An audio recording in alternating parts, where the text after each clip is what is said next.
মানুষের বুক খালি হোক, কোনো মায়ের সন্তানের বুক খালি হোক, আমরা এই ধরনের আন্দোলন চাই না। আমরা সুস্থ আন্দোলন এবং ছাত্রদের পাশে এরকম আগে থেকেও তাহলে এবার আপনি জানেন শুরু থেকে ছাত্রদের পাশে আমি প্রতিবাদ করার চেষ্টা করেছি, গানে বলেন, এমনি কথায় বলেন, সবটুকু ছিলাম, এখনো আছি, ভবিষ্যতে থাকবে।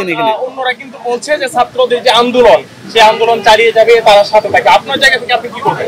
অবশ্যই আমরা ছাত্রদের পাশে আছে, আন্দোলনের সাথে আমিও একমত, কারণ আমরা ছাত্রদের পাশে চাই এবং আমরা এমন আন্দোলন চাই না যে আন্দোলনে মানুষের সন্তান, মানুষের বুক খালি হোক, কোনো মায়ের সন্তানের বুক খালি হোক, আমরা এই ধরনের আন্দোলন চাই না। আমরা সুস্থ আন্দোলন এবং ছাত্রদের পাশে এরকম আগে থেকেও তাহলে এবার আপনি জানেন শুরু থেকে ছাত্রদের পাশে আমি প্রতিবাদ করার চেষ্টা করেছি, গানে বলেন, এমনি কথায় বলেন, সবটুকু ছিলাম, এখনো আছি, ভবিষ্যতে থাকবে। আপনি ডিবি অফিসে আনা হয় কি কারণে, তাদেরকে জিজ্ঞাসাবাদ করে তাদেরকে ছেড়ে দেওয়া হবে, কিন্তু ডিবি অফিসে তারা জিজ্ঞাসাবাদ না করে তাদেরকে আটকে রাখছে। তাই যে মনে করেন আজকে তাদেরকে মনে করেন সবাই ভাতের হোটেলে একটা রিপোর্ট উঠতেছে, দেখেন তাদেরকে খাওয়াইতেছে কেন রে ভাই?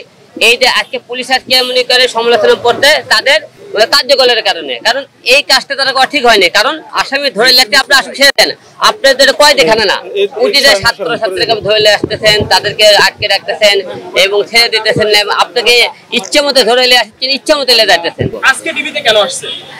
আজকে ডিবিতে অন্য একটা পার্সোনাল একটা কাজে এসেছিলাম, তারপরে এখানে আবার ছাত্ররা এখানে তেমনি করলে এখানে তাদের সাথে একটু শরীর হল। ঠিক আছে, ভাই মাইক্রোফোন গুলো নেন।